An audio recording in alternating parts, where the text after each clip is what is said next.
أعوذ بالله من الشيطان الرجيم.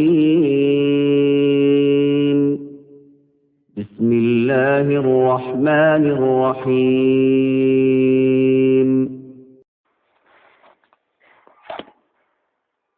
بسم الله الرحمن الرحيم.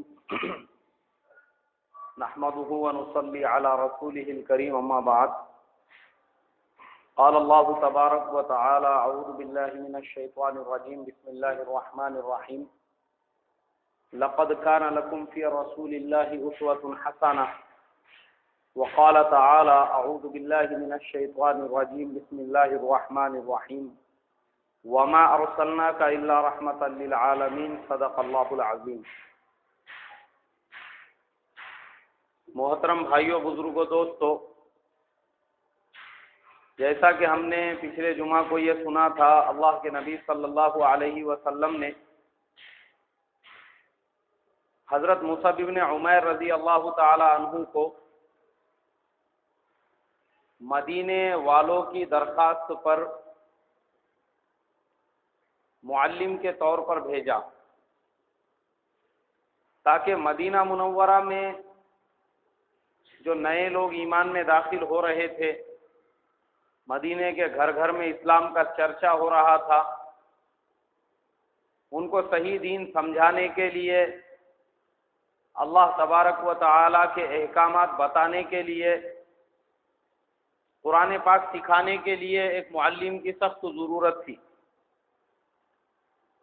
تو دوسری مرتبہ میں جو 12 لوگ آئے تھے، اللہ کے نبی صلی اللہ علیہ وسلم نے ان کے ساتھ حضرت مصعب بن عمیر رضی اللہ تعالی عنہ کو مدینے کی طرف روانہ کر دیا۔ اور میں نے یہ بھی بتایا تھا کہ حضرت مصعب بن عمیر رضی اللہ تعالی عنہ ایمان میں داخل ہونے سے پہلے مکہ مکرمہ کے سب سے امیر شہزادوں میں اور لڑکوں میں شمار ہوتے تھے۔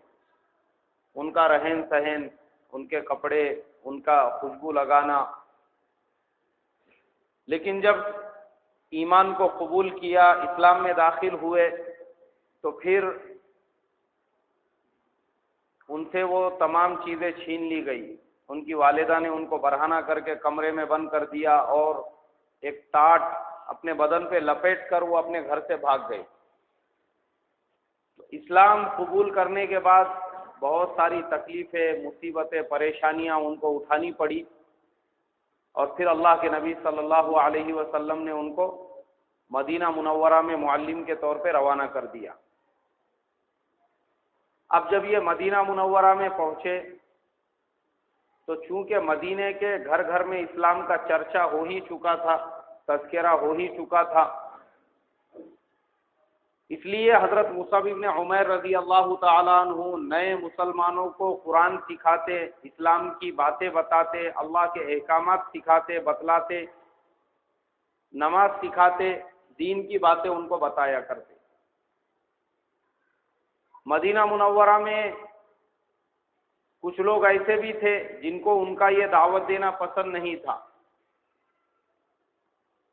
انہی میں سے قبیلہ اوس کی ایک شاخ تھی جس کا نام تھا بنو عبد الاشہل۔ اس کے سردار تھے حضرت سعد بن معاذ، بعد میں وہ مسلمان ہو گئے۔ ایک مرتبہ انہوں نے دیکھا کہ حضرت مصعب بن عمیر رضی اللہ تعالی عنہ جو اسعد بن زرارہ کے ساتھ، یہ اسعد بن زرارہ جو ہے یہ ان 12 لوگوں میں تھے جنہوں نے درخواست کی تھی کہ ہمارے پاس معلم بھیجو، تو اللہ کے نبی نے انہی کے حوالے کیا تھا۔ تو یہ حضرت مصعب بن عمیر رضی اللہ تعالیٰ عنہ کے مدینے میں میزبان تھے، اور انہی کے گھر پر حضرت مصعب بن عمیر کا قیام تھا۔ تو یہ حضرت اسعد بن زرارہ اور حضرت مصعب بن عمیر رضی اللہ عنہما دونوں بئر المرق، جو قبیلہ اوس کے قبیلے میں وہ کنواں تھا، اس پر بیٹھے ہوئے تھے اور باتیں کر رہے تھے۔ تو سعد بن معاذ نے، جو پورے مدینے کے سب سے بڑے سردار شمار ہوتے تھے، انہوں نے ان کو دیکھ لیا، تو انہوں نے قبیلہ اوس کی دوسری شاخ تھی بنو ظفر، اس کے سردار تھے اسید ابن حضیر، ان سے یہ کہا کہ مجھے ان دونوں کا یہاں پر آنا بالکل پسند نہیں ہے، اس لیے تم جاؤ۔ اور اسد ابن زرارہ چونکہ میرا خالہ زاد بھائی ہے، میں اس کو نہیں روک سکتا، تم جا کے ان دونوں سے کہو کہ قبیلہ بنو عبد الاشہل میں آ کر لوگوں کو مت بہکاؤ، یہاں کے لوگوں کو مت دین کے بارے میں بتاؤ۔ اسید ابن حضیر وہاں پہ گئے، یہ دونوں باضابطہ اسی بیر مرق پر بیٹھے ہوئے تھے، انہوں نے ان کو برا بھلا کہنا، گالی گلوچ کرنا شروع کر دیا۔ تو حضرت اسعد ابن زرارہ جو ہے وہ کھڑے ہو گئے، تو مصعب ابن عمیر نے ان سے کہا نہیں بیٹھ جاؤ، اور اسید ابن حضیر سے جو آئے تھے ان کو منع کرنے کے لیے، ان سے یہ کہا کہ تمہیں جو کہنا ہے کہہ لو، ہم تمہاری بات سن لیں گے، لیکن ہماری بات بھی پہلے سن لو۔ ان کو بٹھایا، اسلام کے بارے میں، ایمان کے بارے میں، دین کے بارے میں، قرآن کے بارے میں سمجھایا، اچھی طرح سے ان کو بتایا۔ تو بتانے کے بعد ایمان کی بات ان کے دل میں اتر گئی، اور حضرت اسید ابن حضیر وہ فوراً مسلمان ہو گئے۔ اور ادھر سعد ابن معاذ ان کا انتظار کر رہے تھے، جنہوں نے ان کو بھیجا تھا ان کو منع کرنے کے لیے، کہ وہ کیا خبر لاتے ہیں۔ اب یہ وہاں پر پہنچے، اور پہنچنے کے بعد حضرت اسید ابن حضیر نے سعد ابن معاذ سے کہا بتاؤ کیا خبر ہوئی۔ انہوں نے کہا یہ لوگ وہاں پر بیٹھے ہوئے تھے کہ وہاں پر اچانک چند نوجوان پہنچے، جنہوں نے ان کے ساتھ گالی گلوچ کی، برا بھلا کہا، اور تمہارے خالہ زاد بھائی اسد ابن زرارہ کو قتل کرنے کے درپے ہو گئے۔ سعد ابن معاذ بہت بڑے سردار تھے، وہ فوراً اٹھے، تلوار لے کے آگے بڑھے، دوڑتے ہوئے وہاں پر گئے تاکہ ان لڑکوں کو روکے، مگر وہاں جا کر دیکھا تو وہاں کوئی بھی نہیں تھا۔ سعد ابن معاذ کو اگر اسید ابن حضیر یہ کہتے کہ تم وہاں پہ جاؤ، وہ تم سے بات کرنا چاہتے ہیں، تو وہ کبھی بھی نہیں جاتے، اس لیے انہوں نے ان سے یہ کہا۔ اور انہوں نے حضرت مصعب ابن عمیر سے کہہ دیا تھا کہ میں ایک ایسے آدمی کو بھیجوں گا، اگر وہ مسلمان ہو گیا تو پھر مدینے میں تمہاری مخالفت کوئی بھی نہیں کرے گا، پھر سارا مدینہ یک زبان مسلمان ہو جائے گا۔ سعد ابن معاذ جب وہاں پر پہنچے تو انہوں نے دیکھا یہاں تو کوئی بھی نہیں ہے، ان کو غصہ آیا اور وہ اسد ابن زرارہ کو برا بھلا کہنے لگے۔ انہوں نے کہا پہلے ہماری بات سن لو، اس کے بعد تمہیں جو کہنا ہے کہو۔ اور انہوں نے حضرت سعد ابن معاذ رضی اللہ تعالیٰ عنہ کو بٹھایا، قرآن کی آیتیں سنائی، اسلام کی تعلیمات بتائی، ایمان کی دعوت دی، اور وہ مسلمان ہو گئے۔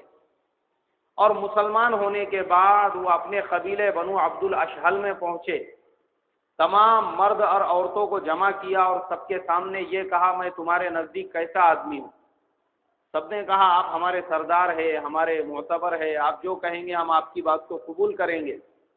تو انہوں نے کہا کہ مکہ مکرمہ سے جو مکی آئے ہیں جن کا نام مصعب ابن عمیر ہے، وہ جو ایمان کی دعوت دے رہے ہیں، میں نے ان کی دعوت کو قبول کر لیا، اب تم سب پر بھی یہ لازم اور فرض ہے کہ تم بھی مسلمان ہو جاؤ۔ ان اکیلے کے مسلمان ہونے سے اس ایک دن میں پورا کا پورا مدینہ اسلام میں داخل ہو گیا۔ اور ادھر اللہ کے نبی صلی اللہ علیہ وسلم اور آپ کے صحابہ کو مشرکین مکہ جتنی تکالیف پہنچا سکتے تھے وہ پہنچانے میں لگ گئے۔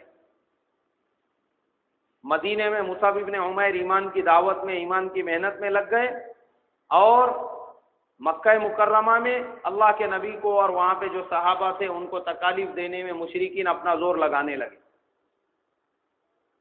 اور اللہ کے نبی صلی اللہ علیہ وسلم کی طبیعت میں بے چینی تھی کہ مصعب ابن عمیر کے ساتھ پتہ نہیں مکہ میں مدینے میں کیا معاملہ ہوا، وہاں کے لوگ مسلمان ہوئے یا نہیں ہوئے، وہ کس طرح سے لوگوں کو تعلیم دے رہے ہیں، ان کے ساتھ کیسے حالات پیش آ رہے ہیں۔ ادھر رسول اللہ صلی اللہ علیہ وسلم کو بے چینی تھی ان کے حالات جاننے کے بارے میں، آپ بے چین تھے کہ ان کے حالات کیسے معلوم کرے۔ وہ زمانہ ایسا تھا، اس زمانے میں جب تک اس شہر سے کوئی آدمی نہیں آتا وہاں کے حالات نہیں معلوم ہو سکتے تھے، نہ پوسٹ کا نظام تھا، نہ فون کا نظام تھا، کوئی نظام نہیں تھا۔ اور یہ نبوت کا 12واں سال تھا۔ کون سا سال تھا؟ 12واں سال۔